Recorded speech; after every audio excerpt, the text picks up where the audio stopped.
సాగుమా ఓ విశ్వాసపు బాటసారి. విమర్శ చేసుకో నీ బ్రతుకును ఒక్కసారి, సరి చేసుకో నీ క్రియలను వాక్యపు వెలుగులో. యుద్ధకే పరిగిడుమా నిజ నిరీక్షణలో. వస్తున్నది వస్తున్నది ప్రభు యేసుని రాకడ, కావాలి నీ విశ్వాసానికి నిలకడ, కావాలి నీ విశ్వాసానికి నిలకడ.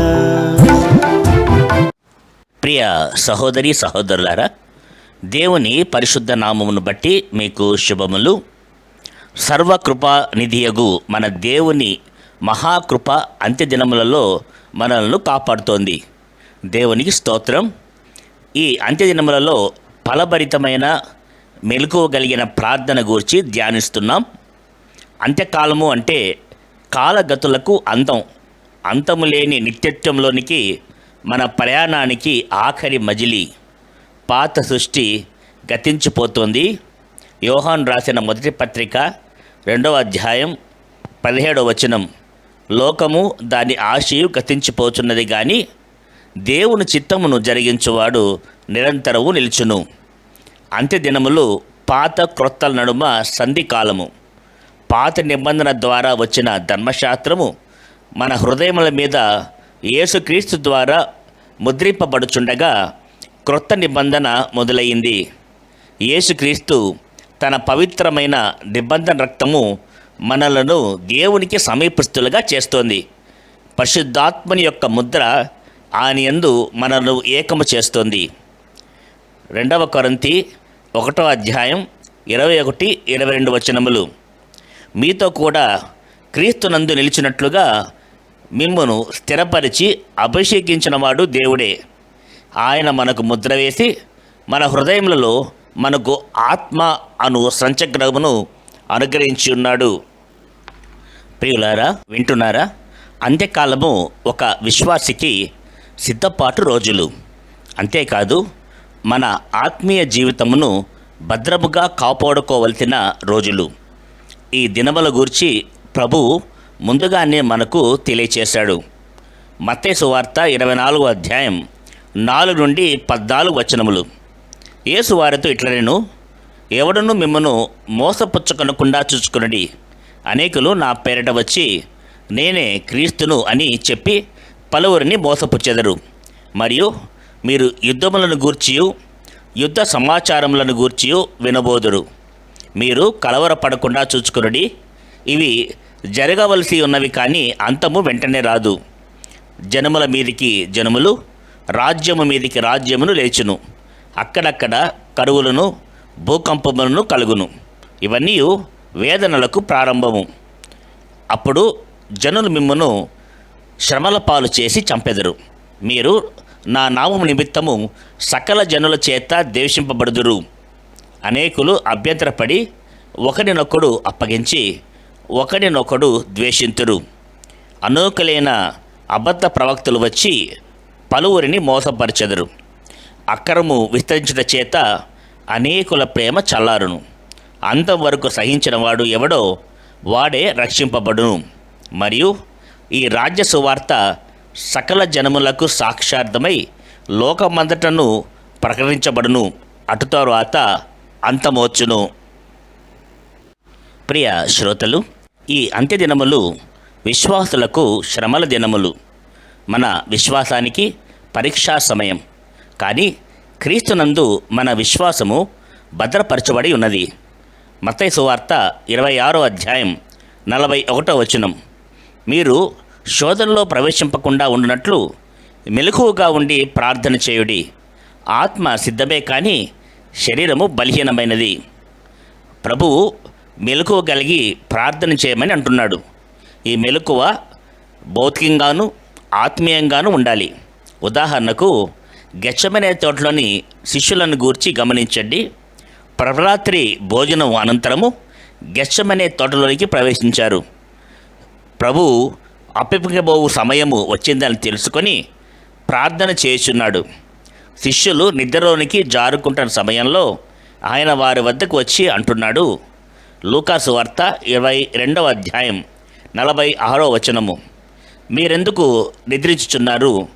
శోధనలో ప్రవేశింపకున్నట్లు లేచి ప్రార్థన చేయుడని చెప్పెను. శిష్యులు ఇంకా ఆత్మీయంగా బలపడలేదు. ప్రభువుతో ఉన్నారు, కానీ ఇంకా తమలో తాము ఎవరు గొప్ప అనే స్థితిలోనే ఉన్నారు. ఆయన వారి పాదములు కడిగి తగ్గింపును గూర్చి మాదిరి చూపించినను తాత్పర్యము బోధపడి ఒక్కరు కూడా ఆయన పాదములు కడగాలని అనిపించలేదు. మంచి భోజనం తర్వాత వారిని నిద్ర ఆవహించింది.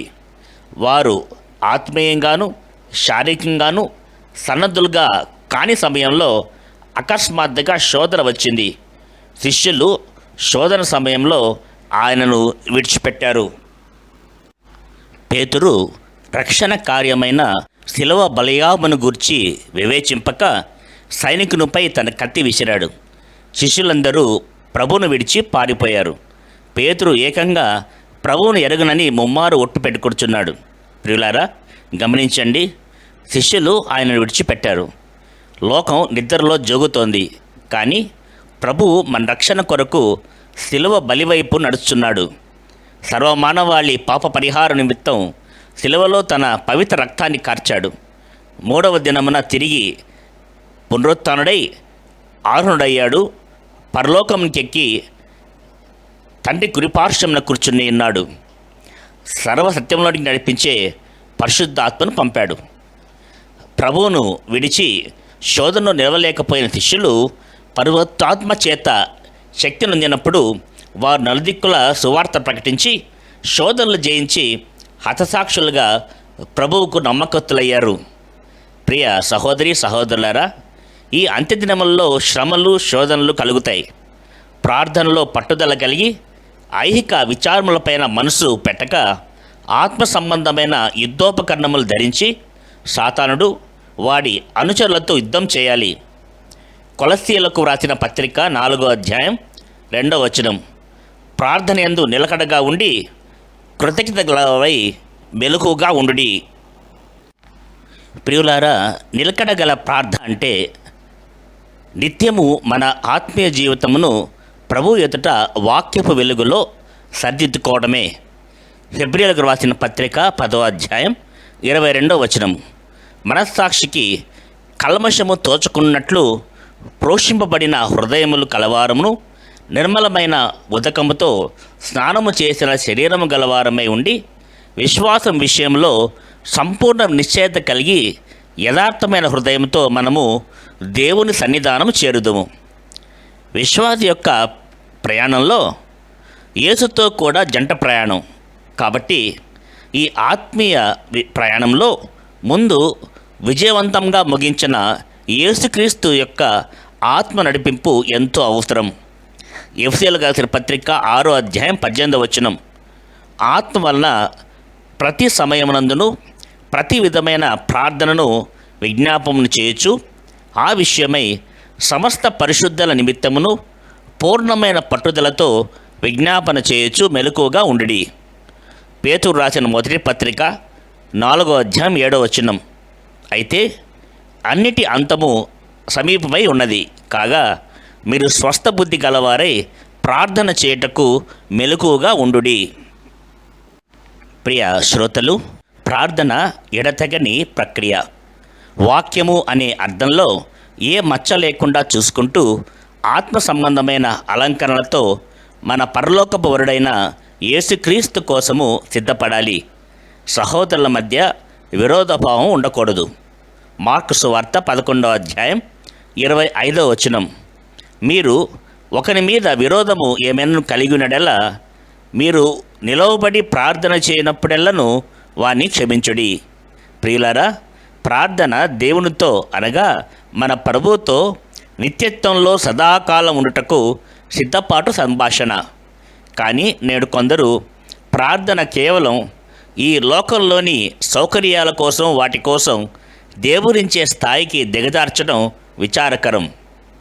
యోధా రాసిన పత్రిక 1వ అధ్యాయం 20-21 వచనములు. ప్రియులారా, మీరు విశ్వసించు అతి పరిశుద్ధమైన దాని మీద మిమ్మల్ని మీరే కట్టుకొనుచు, పరిశుద్ధాత్మలో ప్రార్థన చేయొచ్చు, నిత్య జీవార్థమైన మన ప్రభువుకు యేసుక్రీస్తు కనికరము కొరకు కనిపెట్టుచు దేవుని ప్రేమలో నిలిచినట్లు కాచుకొనిడుట. రోమీయులకు రాసిన పత్రిక 12వ అధ్యాయం 12వ వచనం. నిరీక్షణ గలవారే సంతోషించుచు, శ్రమల యందు ఓర్పు గలవారే ప్రార్థన యందు పట్టుదల కలిగిండుడి. పరమ తండ్రి అయిన దేవుని ప్రేమ, క్రీస్తు యేసుని యొక్క మహాకృప, పరిశుద్ధాత్మని అన్యోన్య సహవాసం నిత్యత్వం వరకు తోడయండునుగాక. ఆమెన్.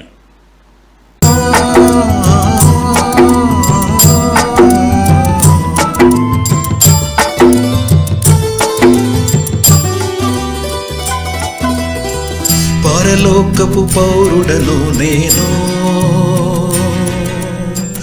ఈ భువిలో పరదేశినై సాగిపోతున్నాను. పరలోకపు పౌరుడను నేను, ఈ భువిలో పరదేశినై సాగిపోతున్నాను. సిలువ మోయు ముళ్ళబాట నాది, ప్రభు యేసుని స్తుతి పాట నాది. సిలువ మోయు ముళ్ళబాట నాది, ప్రభు యేసుని స్తుతి పాట నాది. పరలోకపు పౌరుడను నేను, ఈ భువిలో పరదేశినై సాగిపోతున్నాను.